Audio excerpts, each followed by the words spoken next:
Sintonizan Radio María.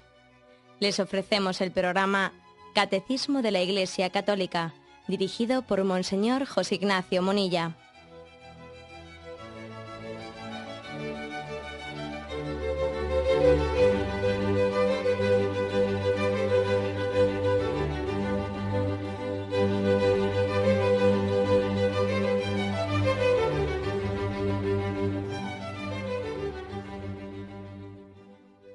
Un cordial saludo a todos los oyentes de Radio María.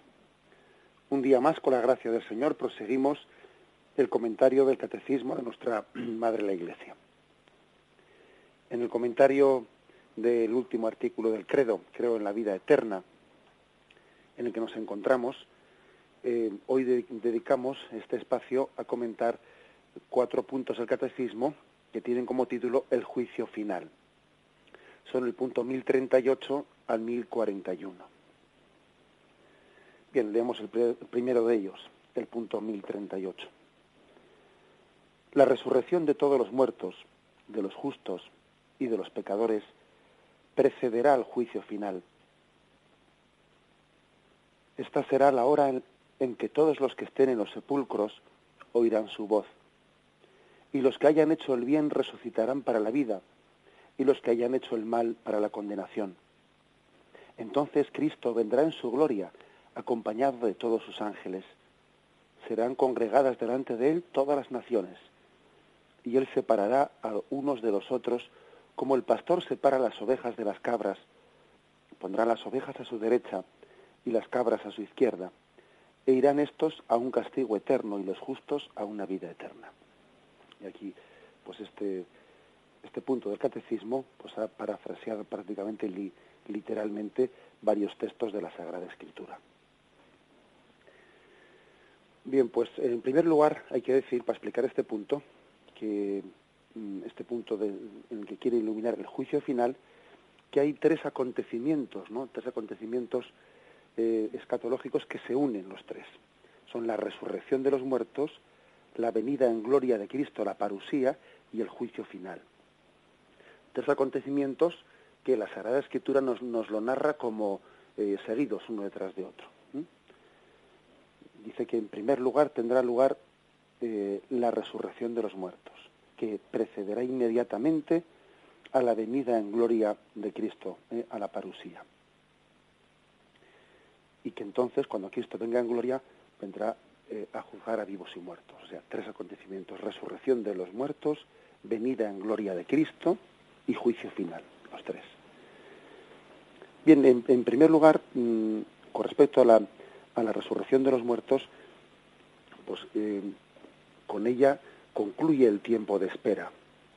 Parece que es como el anuncio de que Cristo está por llegar. O sea, la resurrección de los muertos es como si nos pusiésemos todos en pie para acoger a Cristo Rey, que viene como juez de cielos y tierra. La resurrección es, pues, como cuando dicen en pie, póngase en pie en la sala, que va a entrar el juez. Bueno, pues algo así, ¿no? Quiere representar el que toda la humanidad plenamente despierta. Acordaros de que la palabra cementerio significa en latín dormitorio. Toda la humanidad plenamente despierta, plenamente levantada,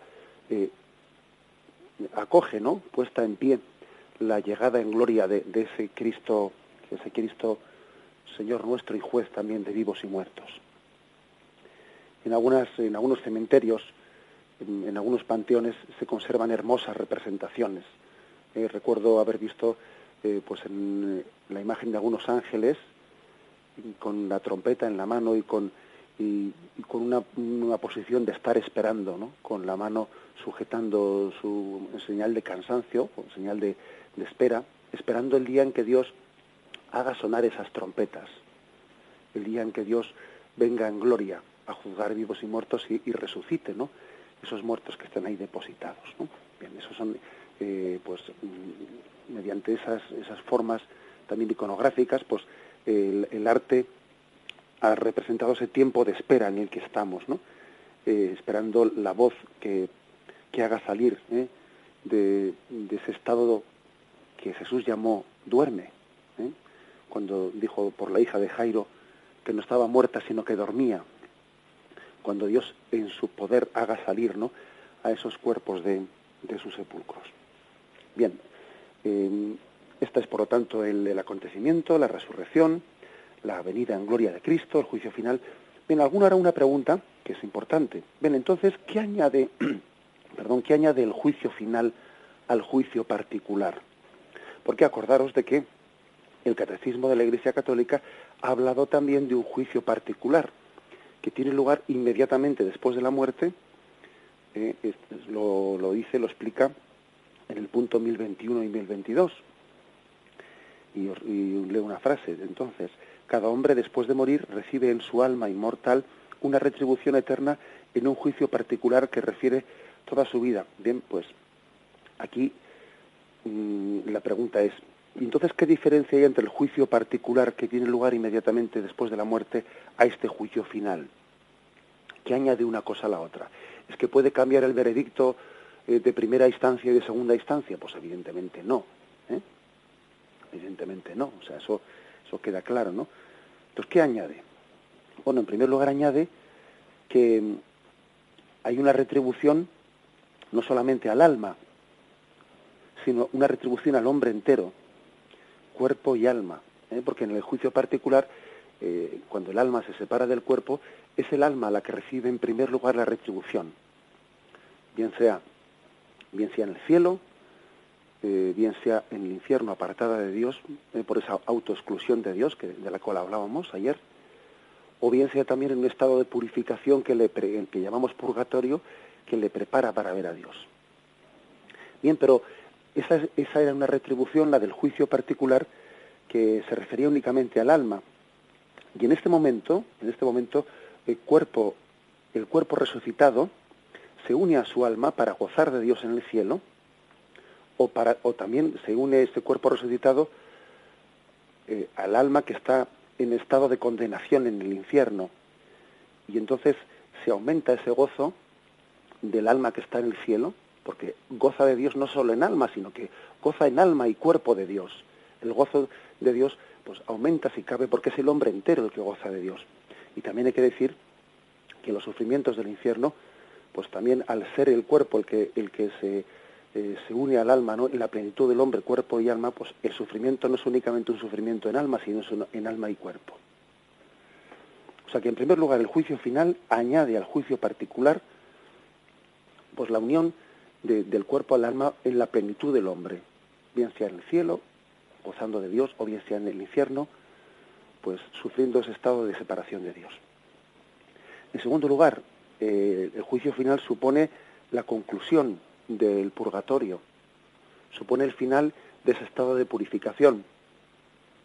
Ya, digamos, Dios ha purificado la llama del fuego del amor de Dios, ha purificado suficientemente aquellas almas que estaban preparándose para la visión beatífica, y entonces el juicio final supone también el fin de ese estado de purificación que tenían algunas almas.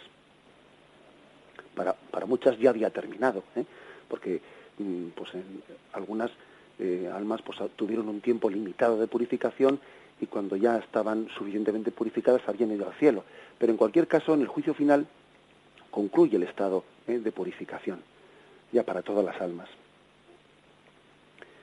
En tercer lugar, hay que decir que el juicio final añade al juicio particular que ahora se vive también la plenitud de la comunión de los santos. Es decir, la familia del cielo está completada, ya no falta nadie por llegar.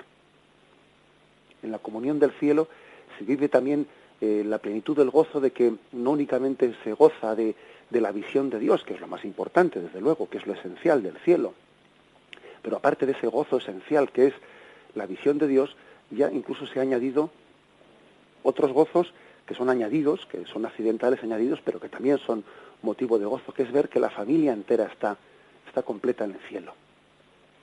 La familia de todos los que forman la Iglesia celestial, de todos nuestros seres queridos. Esto yo creo que también lo entendemos, porque a veces nos costaría, ¿no?, pues cuando una persona pues ha tenido un matrimonio pues de muchísimos años, ¿no?, de convivencia y de amor con su marido, etcétera, le sería difícil imaginarse la felicidad del cielo sin su marido, sin su esposa. Es verdad que Dios puede hacernos plenamente felices, ¿no? Solamente con Dios el hombre tiene la plenitud de su felicidad, pero es que nos cuesta hasta imaginarlo, ¿no? Sin la presencia de los seres queridos. Nuestra afectividad ha estado tan ligada pues al esposo, a la esposa, al padre, a la madre, a los hijos, pues que en nuestra imaginación nos cuesta pensar que sin ellos podamos ser plenamente felices. Bien, es un problema también nuestro de imaginación, ¿no? Pero el caso es que también el juicio final supone el que todos, la plenitud de los seres queridos, ¿no? Bien sea de nuestra familia carnal o bien sea de la familia espiritual que es la Iglesia, está completa en el cielo. Están todos los que tenían que estar. Están todos los que han respondido a la llamada de gracia de Jesucristo. Y eso también supone pues un aumento de gozo. Y por último, hay que decir que el juicio final supone también, añade al juicio particular, una dimensión no pública, es decir, porque el juicio particular parece que es algo que hay entre el alma y Dios. En el momento de la muerte nuestra, el alma se presenta ante la presencia de Dios, ¿no? y sabe perfectamente cuál es su sitio, cuál es su lugar, ¿no? Ante la luz de Dios. Pero es una especie de encuentro personal, íntimo entre el alma y Dios. Sin embargo, el juicio final añade un aspecto público, un aspecto público en el que toda la Iglesia está presente en ese momento en el que Cristo viene como juez de vivos y muertos. Por lo tanto, un poco en resumen, hay que decir que el juicio final no anula el juicio particular, en absoluto lo anula, ni lo rectifica, pero sí lo planifica, lo consuma, por todos estos aspectos que hemos ido diciendo. Y bien, podríamos ahora hacer una breve reflexión, ¿no? Y la reflexión es la siguiente. Vamos a ver, por una parte hemos hablado en días anteriores, pues cómo el juicio particular, el catecismo lo explica como una autoexclusión del hombre de la gracia del cielo. Y por otra parte, el juicio final, aquí se nos describe como una sentencia de Cristo que separa las ovejas de las cabras, a los justos de los injustos. Entonces, uno podría decir, vamos a ver, ¿cómo compaginamos estas dos cosas? Esto de que el infierno se ha entendido como la autoexclusión del hombre, no tanto que sea Dios el que me condena, sino que uno mismo se autocondena porque se separa de la gracia de Dios. Y por otra parte también hay textos de la Sagrada Escritura que parecen decir lo contrario, como que Dios viene como juez y es Él el que juzga y el que dicta sentencia y el que condena. ¿Cómo conjugar las dos cosas? Por ejemplo, en Juan 12, capítulo 12, versículo 47, dice: si alguno oye mis palabras y no las guarda, yo no le juzgo, porque no he venido para juzgar al mundo, sino para salvar al mundo. El que me rechaza y no recibe mis palabras, ya tiene quien le juzgue. La palabra que yo he hablado, esa le juzgará el último día. Bueno, quiere decir que es un texto curioso porque él viene a decir, yo no juzgo al que no oye mis palabras, sino que no es que Cristo, dice él, venga él a juzgarle, sino que la propia palabra que ha pronunciado por Cristo, esa es la que le juzga, es decir, es su propia verdad o su propia mentira la que le está juzgando. Entonces, ¿cómo conjugar esas dos cosas? Bueno, pues, como siempre hemos dicho, en la Sagrada Escritura los textos hay que sumarlos unos a otros, no restarlos, no. Cuando hay dos textos que aparentemente, digo aparentemente, ¿no? Dicen cosas distintas, lo que hay que hacer es complementarlos, no excluir uno del otro. Las dos cosas son verdad y no se contradicen una a la otra.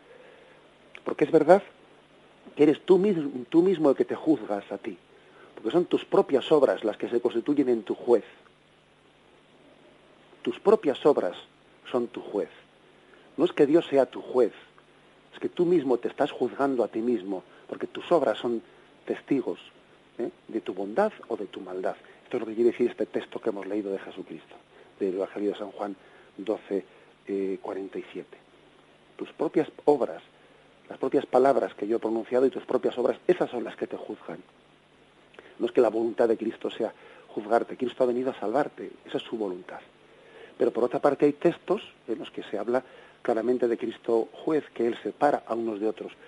Pues hay que decir que las dos cosas no son incompatibles, porque si es verdad que el juicio consiste en una apertura a la gracia o en una autoexclusión a la gracia, Cristo como juez, en su juicio final, viene a sentenciar respetando nuestra libertad.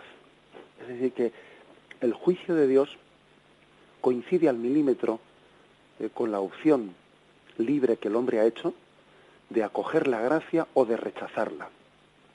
En el fondo, en el juicio final, Cristo no hace sino corroborar lo que nuestra libertad ha elegido.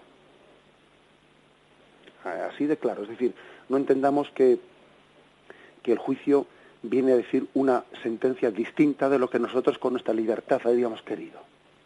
No nos imaginemos eso de que, ay, yo quería ir al cielo, pero me han condenado yendo al infierno. No, eso no es así. El juicio final de Dios lo que hace es corroborar lo que nuestra libertad libremente había elegido. Si tú te habías autoexcluido, el juicio de Dios es de condenación.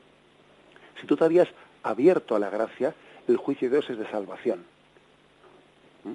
Pero quitémonos de la cabeza la comparación con la justicia humana, porque uno va a un juicio y lo que quiere es que le declaren inocente y el juez pues le declara culpable. Y entonces quitémonos la imagen del juicio de esta tierra, porque en el juicio del cielo, ante la luz de Dios, nuestras obras están tan claras que uno sabe perfectamente que se ha autoexcluido de Dios si está en el estado de condenación. Entonces, con su libertad ha elegido libremente esa autoexclusión, y entonces la condena de Dios en el fondo es ratificar en el respeto de tu libertad la opción que has hecho de rechazo de Dios. Tenemos un problema a veces que es que hablamos del juicio de Dios con categorías humanas y vemos lo que es un juicio de la audiencia nacional o de la audiencia de no sé dónde y lo aplicamos a Dios. Quitemos eso de la cabeza. El hombre libremente se autoexcluye o se abre a la gracia y Dios en su juicio final no hace sino ratificar lo que es la elección libre del hombre. Lo meditamos y continuamos enseguida.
El punto 1039 dice: frente a Cristo, que es la verdad, será puesta al desnudo definitivamente la verdad de la relación de cada hombre con Dios.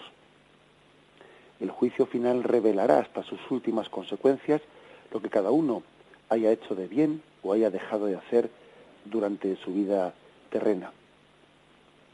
Y a continuación pone una cita de San Agustín que luego leeremos. Esto nos recuerda un texto de Lucas 12, 2:5, que dice: nada hay encubierto que no llegue a descubrirse, ni oculto que no llegue a saberse. Porque cuanto dijisteis en la oscuridad, será oído a la luz, y lo que hablasteis al oído en las habitaciones privadas será proclamado desde los terrados. Os digo a vosotros, amigos míos, no temáis al que mata el cuerpo y después de esto no puede hacer más. Os mostraré a quién debéis temer. Temed a aquel que después de matar tiene poder para arrojar a la guena. Sí, os lo repito, temed a este. Es un texto que habla, por lo tanto, de que el juicio consiste en que ante Cristo, que es la verdad, pues toda la verdad del hombre es puesta a descubierto. Nada hay oculto que no llegue a descubrirse. Es decir, Cristo es la verdad con mayúsculas. Acordémonos de que estando Jesús ante Pilato, Pilato le preguntó, ¿y qué es la verdad? Y se lo estaba preguntando al que era la verdad. La tenía a un palmo de sus narices, Pilato, cuando le preguntó escépticamente, ¿y qué es la verdad? La tenía a pocos centímetros de él. Parece casi que la estaba barruntando en su presencia. Pues sí, esta es la verdad, es decir, ante Cristo parece que es como un crisol en el que se criban toda nuestra vida. Y lo que hay de mentira y de falsedad y de hipocresía, pues todo ello pues desaparece como la nada. En esta vida muchas veces pues hemos llegado a construir pues, falsos castillos, castillos de arena, castillos de naipes, que están sustentados en la nada, en las apariencias, en eso de cría fama y échate a dormir y cosas por el estilo, que dice el refranero, como diciendo que hay muchas famas pues que son ficticias, y también malas famas que son injustas, que se ha podido hacer una mala fama de una persona y es injusto que cargue con ella, ¿no? Bueno, pues todo eso supone que en este mundo no conocemos la verdad en profundidad. Adulamos a personas que en el fondo sus obras no pesan ni 3 gramos, ¿no? Y despreciamos a personas cuyo peso ante Dios es inmenso, ¿no? Bueno, pues por eso dice Jesús en el Evangelio, muchos primeros serán últimos y muchos últimos serán primeros. En nuestra capacidad de juzgar el mundo, de juzgar a las personas es limitadísima, ¿no? Por eso Jesús nos dice en el Evangelio, no juzguéis y no seréis juzgados, entre otras cosas porque no tenéis ni idea. No tenemos ni idea, ¿no? O sea, Jesús nos podría haber dicho eso, aunque no era su forma de hablar, ¿verdad? La decir, mira, es que no tenéis ni idea. Es verdad, no tenemos ni idea porque las verdaderas obras del hombre permanecen ocultas a nuestros ojos. Bien, pues precisamente el juicio final será poner al descubierto la verdad del hombre. Lo que hay de verdad, lo que hay de falsedad en nuestra vida, todo quedará descubierto ante Dios. Y no tenemos que tener miedo a esa luz, a esa verdad, porque entonces no, pues nuestra vida resplandecerá, nuestras obras resplandecerán, y tenemos que, más de una vez en nuestra oración, hay que pedirle al Señor, ¿no? Tenemos que pedirle al Señor que mis obras sean hechas en verdad. Purifica mi conciencia, ¿no? Para que no construya pues formas de pensar y de actuar ante los demás, ¿no? Pues ficticiamente, ¿no? Para que haga las obras en verdad, con una conciencia recta, ¿no? Que no busque el ser visto por los demás, sino que Dios sea mi público, que lo que me importe es lo que Dios piense de mí, no lo que los demás piensen de mí. Creo que eso es una petición importante, ¿no? Que tenemos que hacer con frecuencia en nuestra vida, precisamente para que luego, en el momento del juicio, pues vivamos ese momento con gozo, en verdad, porque el juicio de Dios lo que hace es poner a la luz, ¿no? Ese deseo que hemos tenido de hacer las obras ante Dios y no ante los demás. Bien, añade una cosa más este punto, que es un texto de San Agustín que es hermoso. Todo el mal que hacen los malos se registra, dice, y ellos no lo saben el día en que Dios no se callará, se volverá hacia los malos. Fijaros, es un texto curioso del Sermón 18 de San Agustín.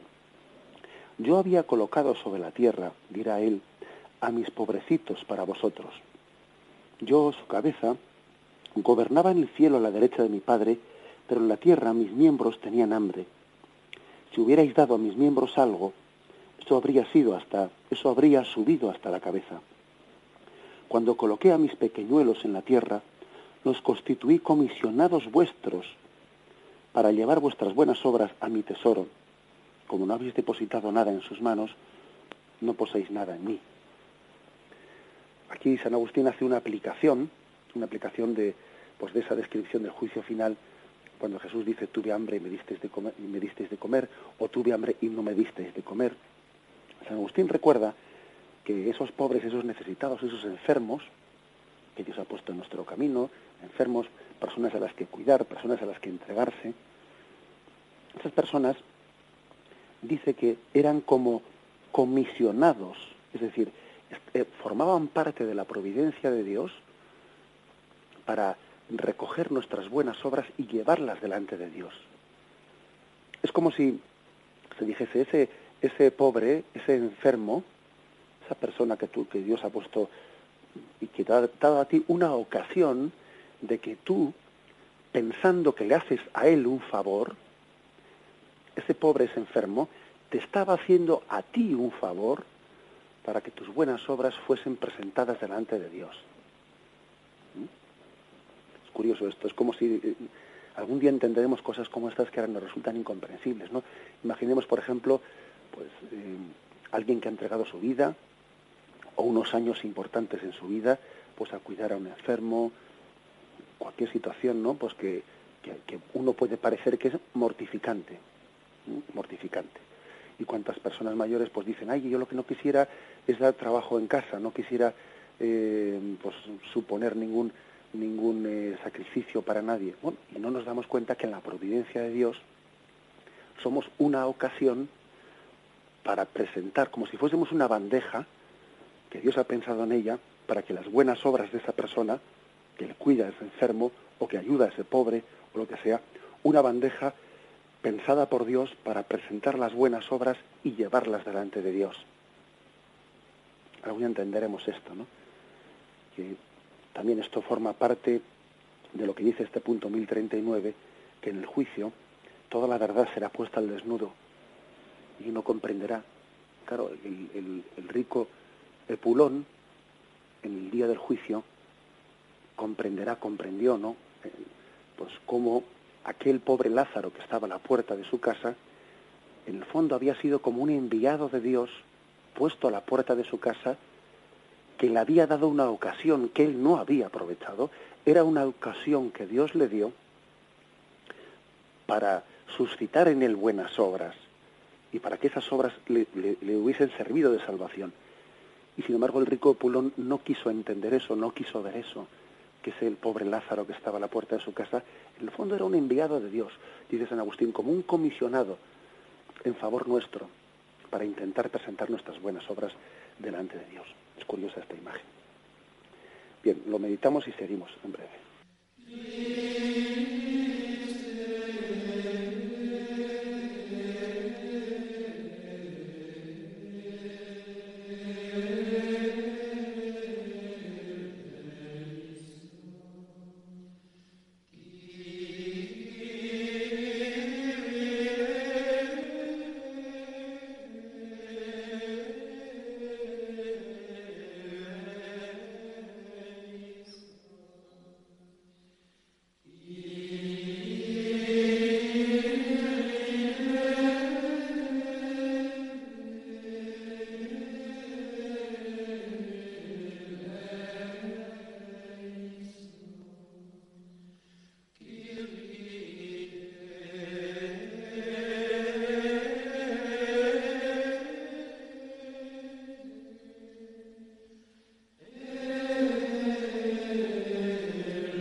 El punto 1040 dice así: el juicio final sucederá cuando vuelva Cristo glorioso.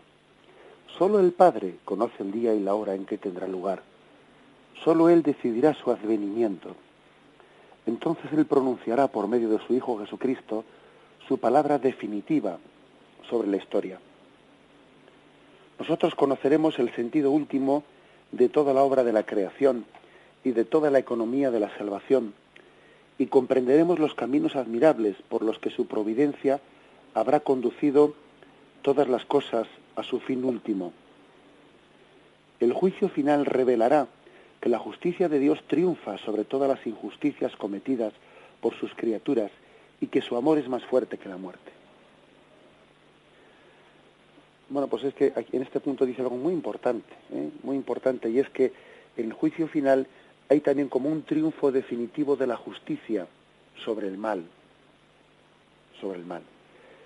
En este mundo muchas veces decimos que parece que triunfa el mal, parece que el mal reina. A veces incluso nos escandalizamos y decimos, ¿cómo calla Dios? ¿Cómo consiente Dios esto?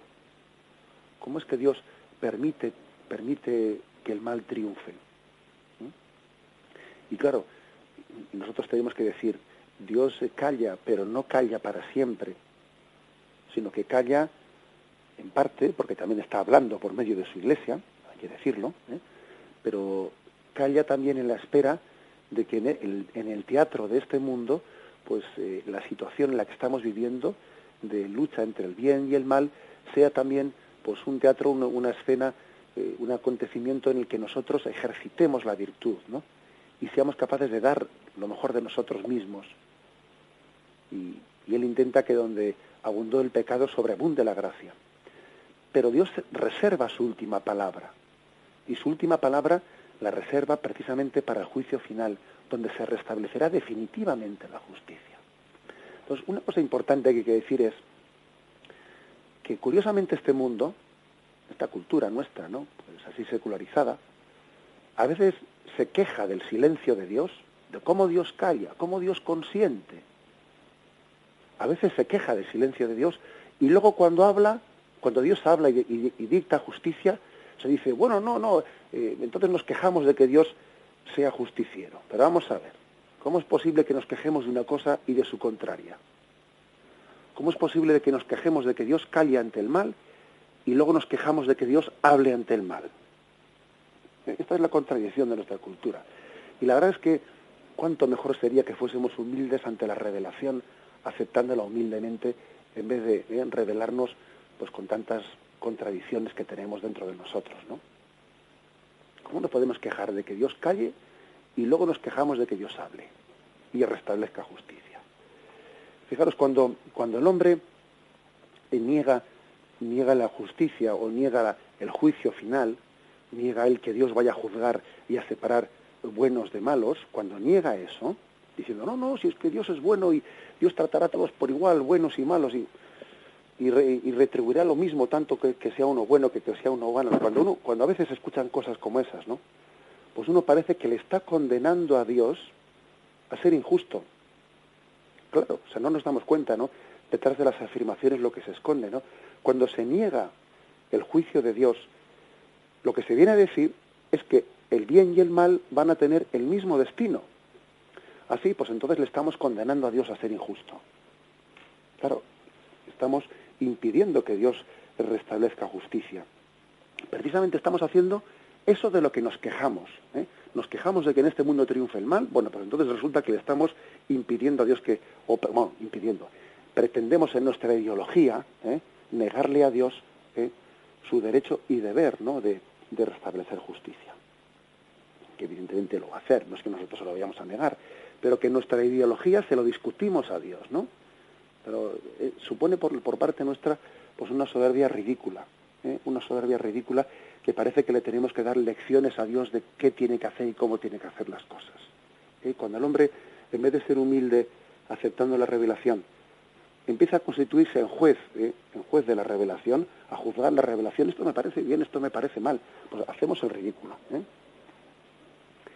Como decía un conocido mío, me decía ayer, cada uno es libre de hacer el ridículo como quiera, ¿no? Pero ciertamente es hacer el ridículo, pues el que nosotros nos constituyamos en jueces de lo que Dios ha decidido en su suprema autoridad, ¿no?, y en su supremo conocimiento, ¿no?, del bien del ser humano obrar y hacer. Por lo tanto, el juicio final supone restablecer plenamente la justicia, un restablecimiento pleno. Entonces conoceremos el sentido de muchas cosas que en esta vida han permanecido ocultas, ¿no? Misterios que uno en esta vida ha dicho, pues no entiendo exactamente qué sentido, por qué Dios ha permitido en nuestra vida una cruz que hemos arrastrado, etcétera, que puede ser incomprensible. Y entonces veremos cómo Dios también se sirvió de aquella cruz para purificarnos, o se sirvió del otro, es decir, entonces también aparece ante la luz, ¿no? Aparecerá ante la luz las obras ocultas, mejor dicho, aparecerá el sentido oculto de muchas situaciones que no entendíamos su sentido salvífico, y entonces comprenderemos que allí donde aparentemente reinaba el mal, había también un sentido salvífico, un sentido de redención que Dios también estaba ocultamente guardando, ¿no? Y callando, pero que pondrá al descubierto en ese momento. En el Salmo 50, que hemos saltado una cita del punto anterior, el Salmo 50, versículo 3 decía: el Dios de los dioses, Yahvé, habla y convoca a la tierra desde oriente hasta occidente. Desde Sión, la hermosa sin par, Dios resplandece. Viene nuestro Dios y no se callará. Delante de él avanza un fuego que devora, en torno a él, violenta tempestad. Convocará a los cielos desde lo alto y a la tierra para juzgar a su pueblo. Fijaros pues que aquí habla en unos términos, el término de que el juicio de Dios viene nuestro Dios que no se callará. Él pondrá al descubierto toda la verdad del hombre y él restablecerá plenamente la justicia. El mal, la injusticia, tiene sus días contados. Esto es lo que tenemos que proclamar con fuerza, ¿no? Tiene sus días contados. Sería un escándalo que el mal triunfase eternamente. Pero ciertamente no debe de escandalizarnos el que el mal triunfe momentáneamente y aparentemente. Porque ese momento es un abrir y cerrar de ojos comparando con la eternidad de Dios, en la que Él restablecerá justicia. Y esa apariencia en la que el mal está triunfando, muchas veces también es una ocasión en la que la providencia se sirve del mal para extraer bienes del mal. Por eso no temamos, aunque en este mundo aparentemente y momentáneamente parezca que triunfe el mal. Más bien, confiemos y esperemos en el triunfo definitivo de Jesucristo cuando Él restablezca justicia. Lo meditamos brevemente y seguimos al último punto.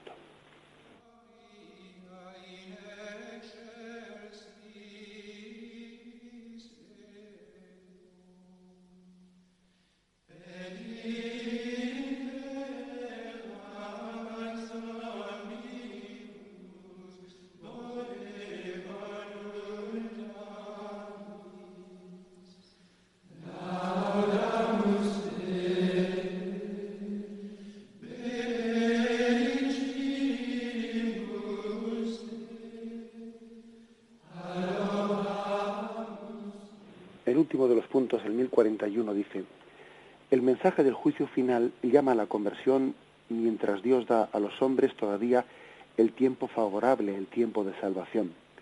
Inspira el santo temor de Dios. Compromete para la justicia del reino de Dios. Anuncia la bienaventurada esperanza de la vuelta del Señor, que vendrá para ser glorificado en sus santos y admirado en todos los que hayan creído.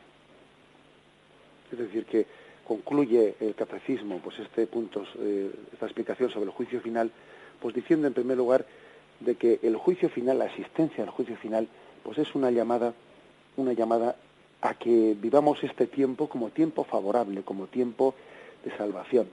Es como un acicate, ¿no? Un acicate para que todos nosotros nos preparemos, ¿no? Para comparecer ante Dios. Fijaros que hoy en día hay dos concepciones del hombre. Una concepción, pues podríamos decir, autónoma, en la que el hombre pretende tener una conciencia autónoma, como si él no tuviese que responder ante nadie, ¿no?, de sus obras. Como si él dijese: yo ya soy mayorcito y a mí nadie me dice lo que es bueno y lo que es malo, y yo soy el que lo decido, y yo en el fondo respondo ante mi propia conciencia. Él mismo se autoconstituye en juez y en juzgado, es decir, mi conciencia es la que me juzga a mí mismo y punto. Yo no tengo que responder ante ninguna instancia superior. Sin embargo, hay otra concepción que no es tan soberbia como esta, sino que es mucho más humilde, que es entender que nuestra conciencia, en el fondo, nuestra conciencia es un reflejo de la presencia de Dios en nosotros. Claro que tenemos que actuar en conciencia, pero no podemos olvidar que mi conciencia no es autónoma, sino que mi conciencia es un reflejo, ¿no?, de esa autoridad de Dios ante la cual yo debo de responder. El hombre responde ante Dios, no responde únicamente ante sí mismo, como soberbiamente a veces pues esta cultura puede pensar.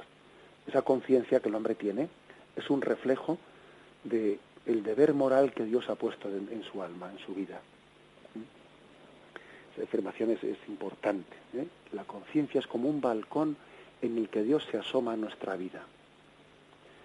En la conciencia percibimos, ¿no?, la aprobación o la reprobación, pero sería un error quedarnos en esa primera instancia y no descubrir detrás de ella pues la autoridad de Dios ante la cual el hombre debe de responder. El hombre no es autónomo, sino que el hombre responde ante la grandeza de Dios, que es quien la ha creado.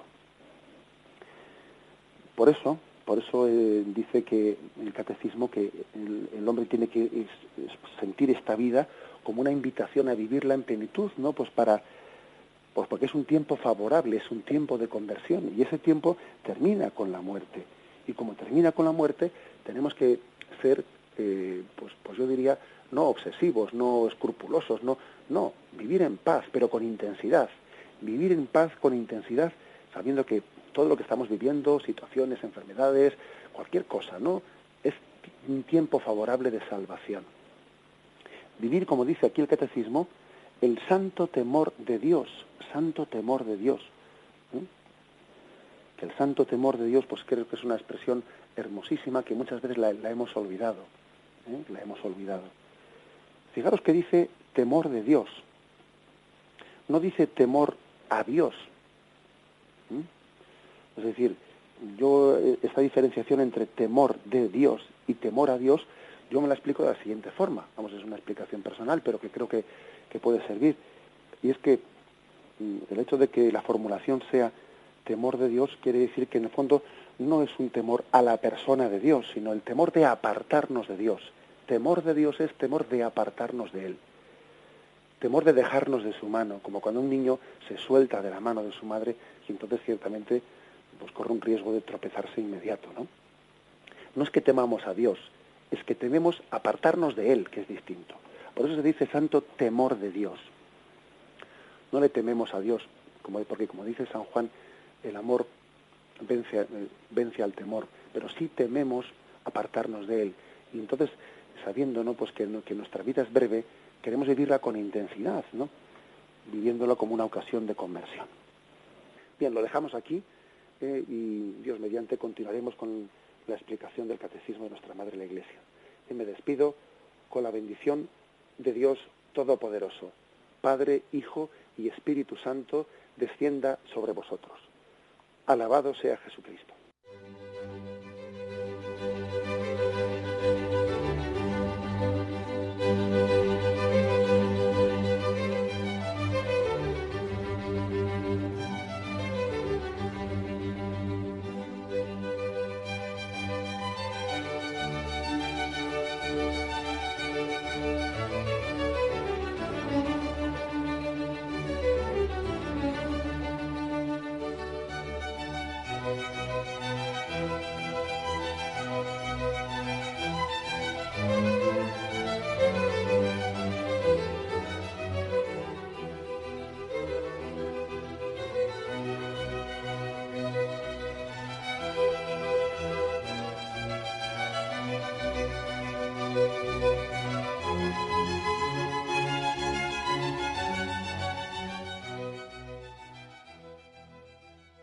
Les hemos ofrecido el programa Catecismo de la Iglesia Católica, dirigido por Monseñor José Ignacio Munilla.